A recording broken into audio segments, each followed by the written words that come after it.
ay nagpunta sa isang lugar na tinatawag na Getsemani upang manalangin.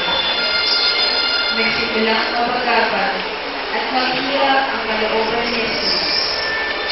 Kaya sinabi niya sa kanila, ako'y puno ng amis. Nahalog ang kamatay ko. Magbantay kayo at samahan niyo ang magpuyat.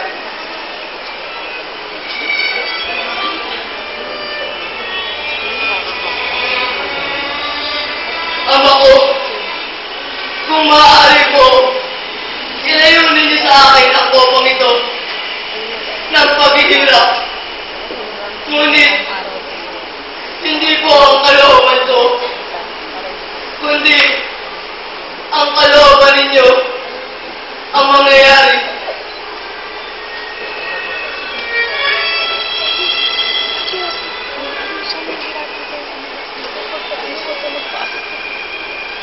Talaga ba hindi kayo makukuyan? Nakasama ako na kahit ang oras na lamang magbantay kayo at manalangin. Upang huwag kayong matayin ng puso. Ang spirito na nakahanda, ngunit ang laman ay mahina.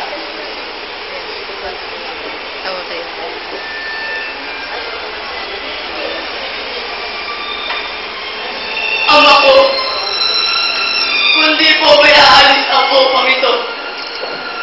Palibang inumin ko, mangyari nawa ang iyong kalooban.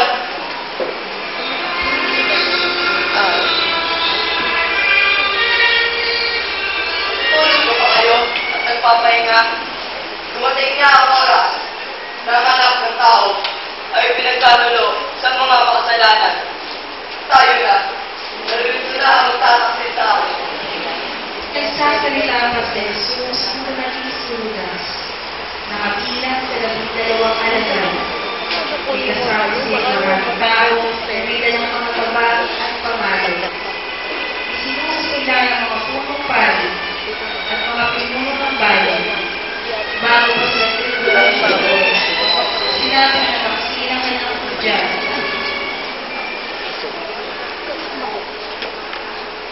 Ang hagdan ko, sinating bahay, dapin niyo agad.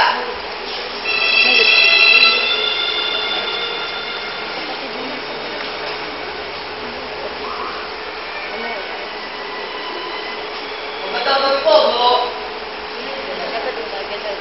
Sino ang hinahanap ninyo? Si Jesus na taga Nazaret. Ako si Jesus na taga Nazaret. Kung ako ang hinahanap ninyo, kayanin niyo umalis sa mga tao. Yan! Nananagamit ko na ako mga! Teka ko! Kaya sabi ko sa inyo, ang nabubuhay sa kabakos na pag mamatay. Hindi niyo ba alam na kung hinigyan ko ng tulong sa aking mga, nagpapadala niya ako ng 12 sa kanilang mga anghel. Ngunit, paano matutupad ang mga kasulatan na nasabi? Ito ay dapat na mangyari.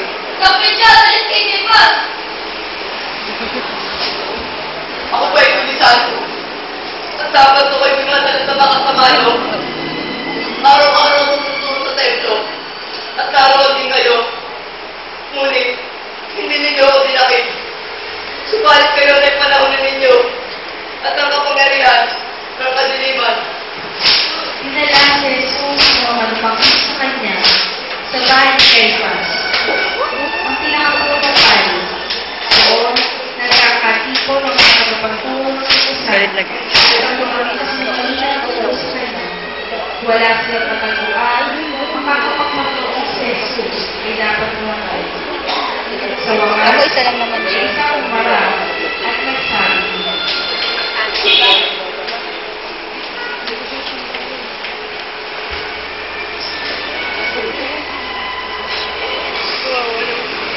Sinabi ng taong ito, na kahit nilagay ng teksto ng Diyos at muling itatayo sa loob ng 3 araw.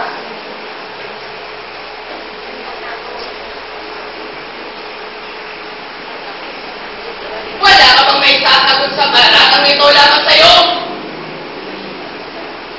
Inutos ka!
beses ang among pinagkakaroon. Si Pedro ay umamis ng buong mapaitan. Pinood ko, patawarin niyo ako. Kapag tatawang na nagawa ko sa inyo. Ikaw po ang Diyos ko. Kahit ang mga buwan nilalay ko, patawarin niyo po ako. Panginoon ko. Kinaumagahan, Jesus ay nakapulang mamatay. Nagsisisiya at isnauli sa mga punong pari at mga pinuno ng bayan ang pagtumpong nila. Nagkasala ako. Hindi nagkasalungan kung walang sala. Ano kaya namin sa'yo? Kaya ako sa sarili mo! Sumili kayo! Dapat sa kautusan na ilagay sa langit ito sa kapangyaman ng templo. Sapagkat, bayan ito sa buhay at tubo ng isang tao.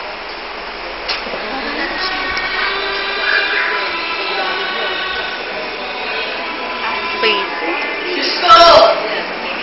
Patawarin mo ako! Nagkaisa ang mga pinuno ng templo na ang dating sinauni ni Judas at ibigin ng bukid na upang ipagdulas. Uy, ang ingay.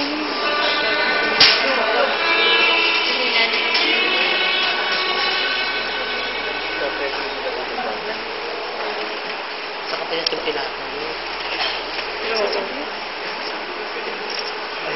Ano? Saktan nyo! Laban sa tao ito. Napatunayan po namin sinusundan ng tao ito ang ayaw na magpalang magpagsik.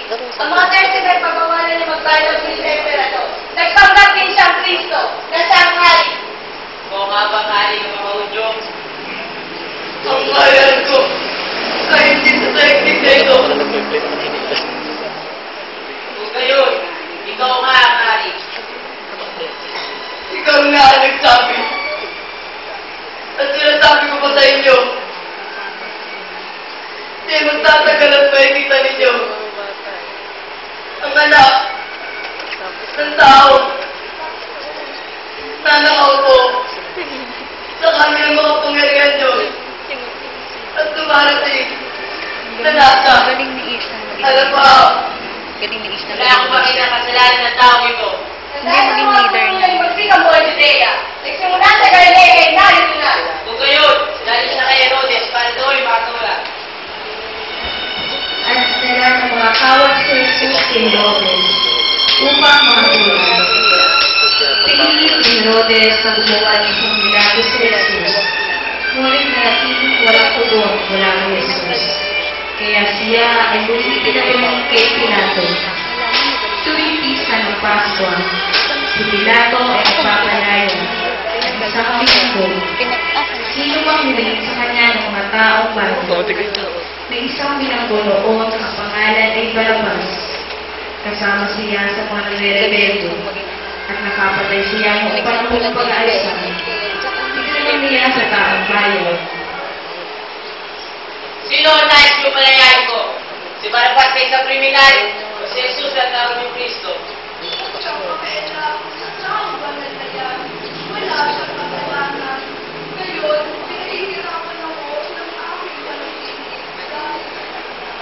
Sino sa dalawa ang nais yung palayain ko? Kailangan ko! Kailangan ko! Kung gayon, anong gagawin ko kay Jesus? Ipapatol! Ipapatol! Patay siya! Patay siya! Galing na. Napigilan si Pilato sa naging asal ng taong bayan. Kaya naisip niya si Jesus ay hugupin muna. Labog at turuan ng buong katawan ni Jesus dahil sa mga walang awang kawal na patuloy ang pagpapahagupit sa kanya.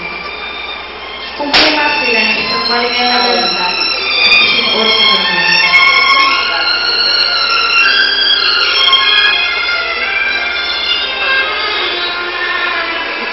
Lagyan natin ng balapan ang aking kamahalan. Gumawa rin sila ng isang koronang piling at ipinutong sa kanya. Lagyan natin ng korona ang aking kamahalan. At ipinaghawak siya ng isang tangkay na tangkol. bigyan natin siya ng tampo para magmukha siyang tunay na hari. Masdan nyo ang hari ng mga Hudyo! Muling hiniharap ni Pilato si Jesus sa taong bayan. Yan ko sa inyo! Para sabihin ko na kung bakit nakasalanan ng taong ito. Ayon sa kautusan, nararapat siyang mamatay sapagkat nagpapanggap siyang anak ng Diyos. Ikaw nga ba ang anak ng Diyos? Bakit ayaw mo ako kausapin? Di mo ba alam kung ito mangyari na palayain ka o ipapako sa krus? Magagawa mo lamang iyan. Sapagkat pinagkaloob sa inyo ng Diyos ang kapangyarihan iyan. Kaya, mas mabigat pa rin ang kasalanan ng tao at dala sa akin. Dito, sa harapan mo. Kapag pinalaya mo ang takot ko, hindi ka kaibigan sa. At ang sino man papaglak sa amin ay kalaban sa sa. Narito ang inyong hari. Gawa pa ako ba sa krus sa inyong mahal na hari? Ngayon, wala pala nagutan sa dugo ng taong ito. Malayain kita. Malaya na ako! Malaya na ako!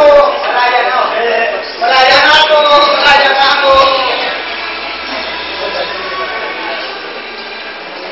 Dalhin si Jesus sa kalbaryo ng kanyang kamatayan. Okay lang, Ayon sa wala inyong pa. kagustuhan. Ayos na.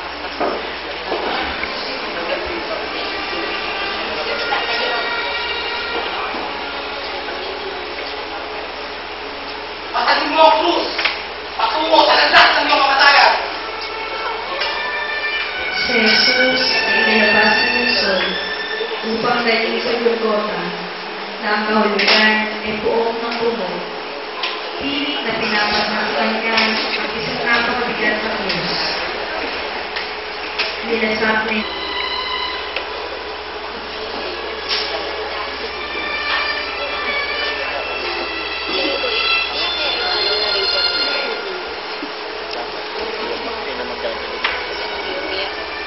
Sorry, ang galing. Panginoon ko, bakit mo ginawa kayo? Panginoon ko, hindi na sa isang katulad ko. Panginoon ko. Huwag ninyo ang tangitan. At tangitan ninyo. Alamin niyong mga sarili. Amen! di kalaunan dahil sa bigat ng krus na tama ni Jesus. Siya ay muling nadapa. Sa tao na hindi na umabot na buhay si Jesus, sa lugar ng kanyang pagpapakuan, pinagbuhat nila ang kanyang pasangko sa isang lalaking noon ay galing sa buhay. Ikaw, ano ang pangalan mo? Ako si Simon, taga-Sireneo. Tulungan mo magbuhat ng krus ng iyong Panginoon. Bakit ako? Kasi pinitawag lang ang magdama. Wala akong pakailang batas mo ang iyong Panginoon!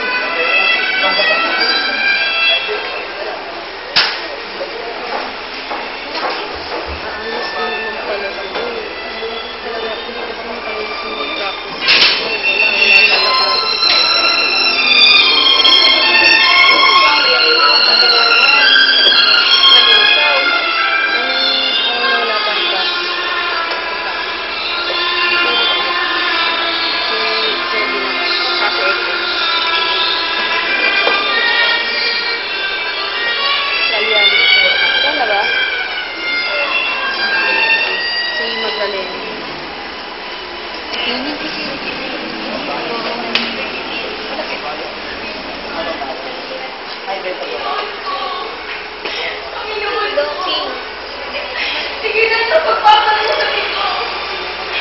Dito ka na pero magkasama ko ng kasalanan. Panginoon ko.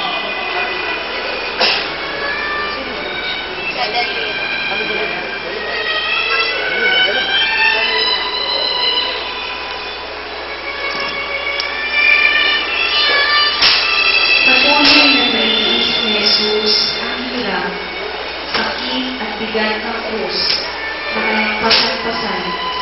Ang tanging nasa isip nito, Panginoon ko. Panginoon ko. Kaya ako mahirap ko. Ano pa na lang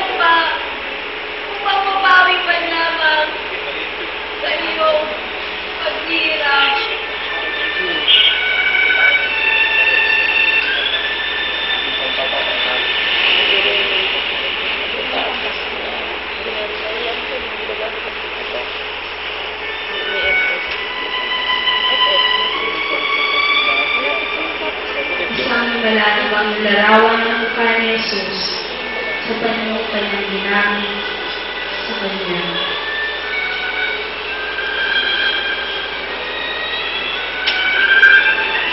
Sa paghirap na ito ni Jesus, naroon din si Maria.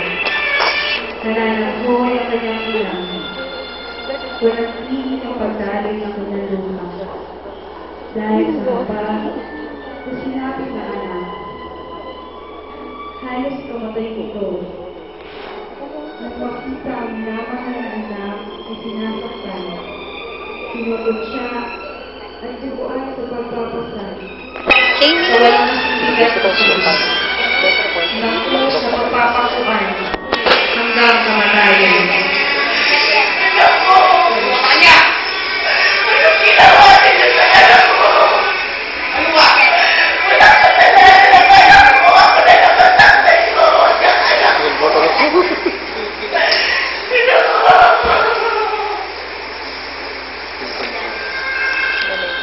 Nang dumating sila sa Golgotha, na ang ibig sabihin ay puok ng buhok, binigyan nila si Jesus ng alam na naluwag ng Diyos.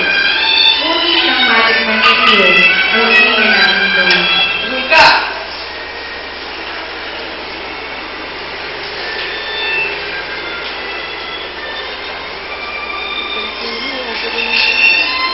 Hindi na naguloy na.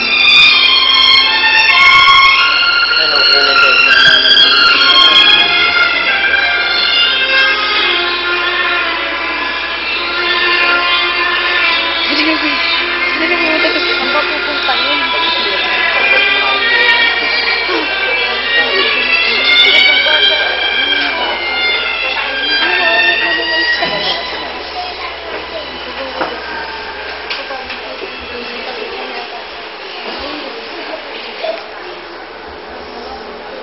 Dapat iyan muna nila.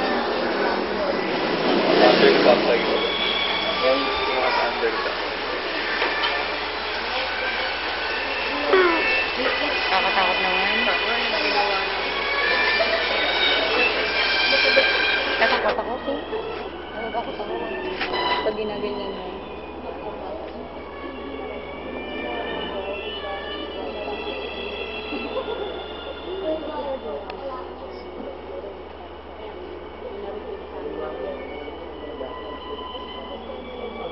Saka nung unang-una talaga, ang daming umiyak. Yun talaga ano. Nakakaawa ka siguro na yun.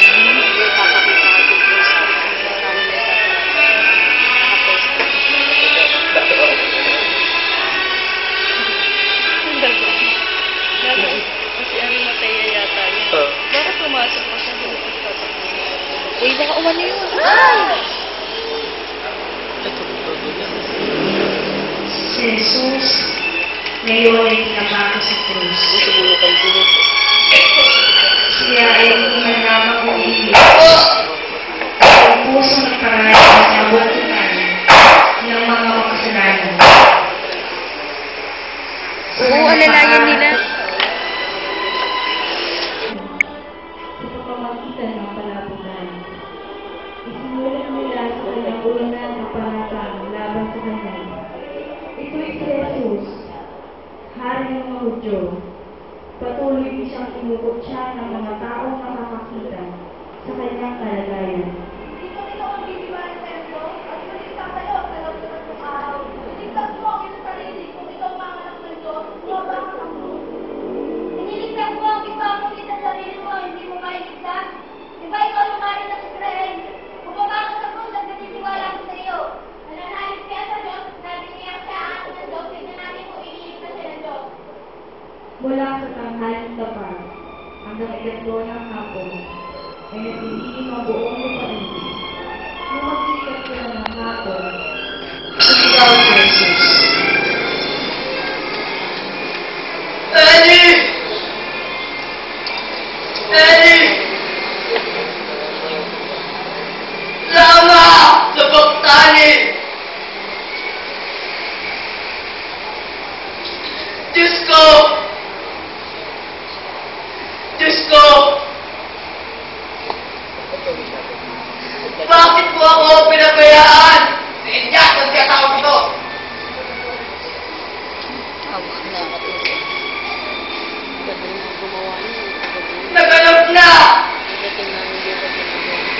naganap na. Panginoon ko, sa iyong mga kamay ay inaaminin ko ang aking kaluluwa.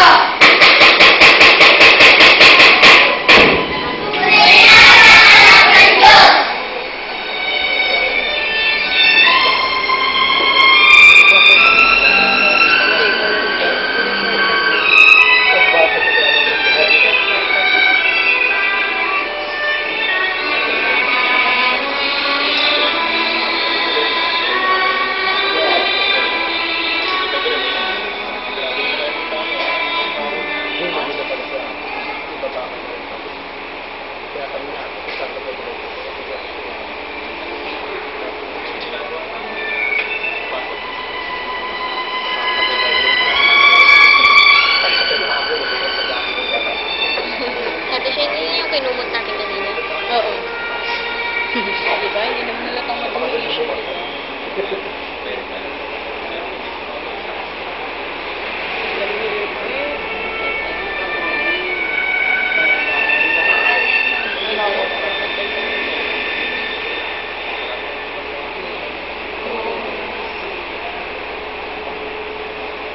Mamaya, nalipat ako.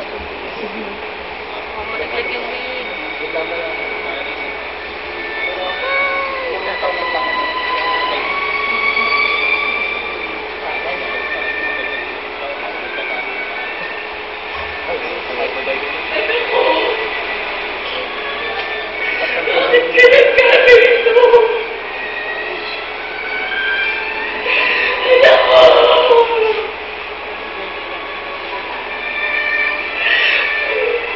Mula sa malayo ay nakatanaw din ng mga babae na nananapoy.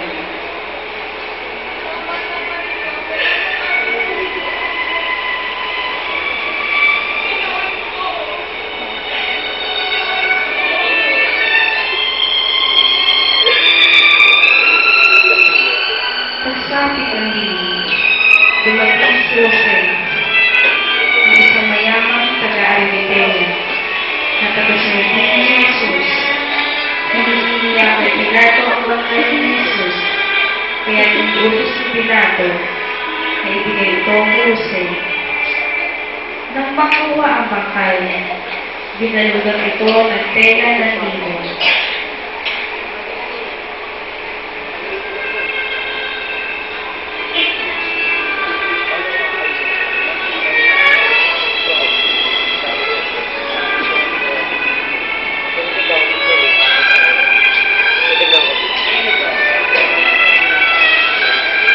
At sila ay umalis.